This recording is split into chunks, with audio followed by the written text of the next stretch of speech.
Hi everyone, welcome back. इस video में हम MVC model view controller design pattern को समझेंगे। अगर आपने लास्ट वीडियो नहीं देखी तो उसका लिंक आपको नीचे डिस्क्रिप्शन में मिल जाएगा। So let's get started. MVC एक न्यू डिज़ाइन पैटर्न नहीं है, बल्कि ये एक ओल्ड डिज़ाइन पैटर्न है। एंड आई नो आप स्टिल कंफ्यूज होंगे कि आखिर ये MVC है क्या और इसको हम यूज़ कैसे करते हैं। जब तक हम प्रैक्टिकल नहीं करते तब तक हमें थ्योरी समझ नहीं आती, और थ्योरी को समझने के लिए प्रैक्टिकल करना बहुत इंपॉर्टेंट है। तो मैं आपको एक इम्पॉर्टेंट बात बताऊं, कोई भी डिज़ाइन पैटर्न परफेक्ट नहीं है। एंड बेस्ट डिज़ाइन पैटर्न वो है जो हम पिक करेंगे, और ये डिपेंड करती है एप्लीकेशन के रिक्वायरमेंट्स और कॉम्प्लेक्सिटी के ऊपर।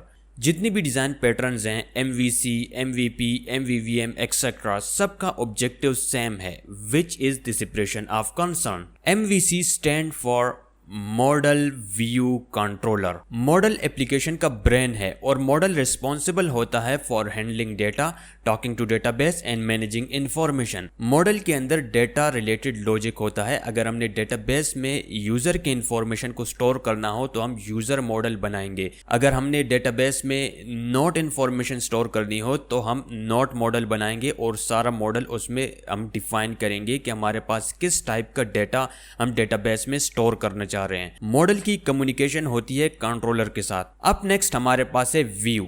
व्यू के अंदर सारा UI का लॉजिक होता है। जितनी भी यूज़र इंटरफेस हम बनाएंगे, जितनी भी प्रेजेंटेशन हमारे पास होगी UI की, वो सारी हमारे पास आएगी व्यू के अंदर। व्यू कम्युनिकेट करता है कंट्रोलर के साथ। मतलब मॉडल और व्यू के बीच में जो कम्युनिकेशन ब्रिज है वो है कंट्रोलर। कंट्रोलर की हेल्प से हम मॉडल और व्यू के बीच में कम्युनिकेशन करेंगे। अब नेक्स्ट हमारे पास है कंट्रोलर। कंट्रोलर में सारा मैजिक एग्जीक्यूट होता है। मैजिक से मेरा मतलब है कि कंट्रोलर टेक केयर करता है लॉजिक को बिहाइंड द सीन। जब हम API की हेल्प से रिक्वेस्ट रिसीव करते हैं, कंट्रोलर इसको प्रोसेस करता है और इंटरेक्ट होता है मॉडल के साथ, और मॉडल फेच करता है डेटा को या स्टोर करता है डेटा को डेटाबेस में। हम इस मॉडल व्यू कंट्रोलर को डायग्राम से समझने की कोशिश करते हैं। सबसे पहले हम MVC को एक रियल लाइफ एग्जांपल से कंपेयर करते हैं और इसको समझने की कोशिश करते हैं, क्योंकि रियल लाइफ में MVC का यूज़ हम डिफरेंट जगहों में करते हैं, लेकिन हम इसको नोट नहीं करते। सबसे पहले हम इसको रियल लाइफ एग्जांपल से समझते हैं, फिर हम एप्लीकेशन में कैसे इसको यूज़ करेंगे, किस तरह हम MVC की हेल्प से फ्लेक्सिबल, स्केलेबल और मेंटेनेबल एप्लीकेशन बनाते हैं, हम उस डायग्राम को समझेंगे। अगर हम इसको एक रियल लाइफ एग्जांपल से समझें तो हम रेस्टोरेंट अक्सर जाते हैं, और रेस्टोरेंट में हम इस मॉडल व्यू कंट्रोलर आर्किटेक्चर को देखते हैं, लेकिन हम इसको नोट नहीं करते। व्यू सपोज करो आप हैं, और व्यू के अंदर सारा प्रेजेंटेशन लॉजिक होता है। सपोज करो आप एक रेस्टोरेंट जाते हैं और आप फूड ऑर्डर करते हैं। फूड ऑर्डर करने के बाद आप खुद किचन नहीं जाएंगे और अपने लिए फूड खुद रेडी नहीं करेंगे। आप अपना ऑर्डर वेटर को देंगे, और वेटर है कंट्रोलर। कंट्रोलर आपके पास आएगा, मतलब वेटर आपके पास आएगा और आपसे ऑर्डर की डिटेल लेगा और उस डिटेल को नोट कर लेगा अपने पास। डिटेल नोट करने के बाद वेटर जाएगा, मतलब कंट्रोलर जाएगा किचन में मॉडल के पास, और मॉडल को कहेगा कि मेरे पास ये स्पेसिफिक ऑर्डर है और ये ऑर्डर X टेबल से आया है, इस ऑर्डर को रेडी करना है। ऑर्डर को रेडी करने के लिए कुक को चाहिए इंग्रेडिएंट्स हमें कहाँ से मिलेंगे? ये हमें मिलेंगे फ्रिज से। फ्रिज हमारे पास है डेटाबेस, तो कुक हमारे पास डेटा गेट कर लेगा फ्रिज से, और हमारे जो ऑर्डर है उसको रेडी कर लेगा। रेडी करने के बाद ऑर्डर पास कर देगा वेटर को, मतलब कंट्रोलर को, और कंट्रोलर हमारा जो ऑर्डर है उसको हम तक पहुंचाएगा वापस, और हमारे टेबल पे उस ऑर्डर को डिलीवर कर लेगा। रियल लाइफ में हम MVC पैटर्न को डिफरेंट जगहों में देखते हैं, लेकिन हम इसको नोट नहीं करते। रेस्टोरेंट के एग्जांपल हमारे पास बेस्ट है मॉडल व्यू कंट्रोलर को समझने के लिए। मॉडल और व्यू के बीच में जो कम्युनिकेशन हो रही है वो हमारे पास हो रही है इस कंट्रोलर की हेल्प से। कंट्रोलर ऑर्डर लेता है व्यू से और उस ऑर्डर को डिलीवर करता है मॉडल को। मॉडल उस ऑर्डर को रेडी करता है, उस रिक्वेस्ट को रेडी करता है, और कंट्रोलर दोबारा से रिस्पॉन्स में उस ऑर्डर को डिलीवर करता है यूज़र को। ये हमारे पास था MVC का रियल लाइफ एग्जांपल। हम इसको किस तरह प्रोग्रामिंग वर्ल्ड में यूज करते हैं इसको हम समझते हैं। ये हमारे पास है MVC डिजाइन पैटर्न। इसको हम फॉलो करेंगे बैकएंड डेवलपमेंट में जब हम नोट एप्लीकेशन बनाएंगे।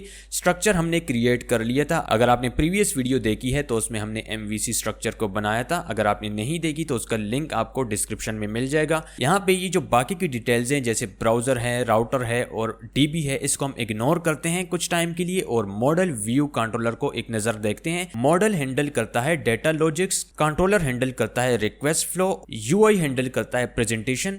जब व्यू की हेल्प से रिक्वेस्ट आएगा कंट्रोलर में कि हमने नोट्स को गेट करना है डेटाबेस से, तो कंट्रोलर इस रिक्वेस्ट को हैंडल करेगा और रिक्वेस्ट को प्रोसेस करते हुए मॉडल की हेल्प से डेटाबेस से डेटा को गेट करेगा।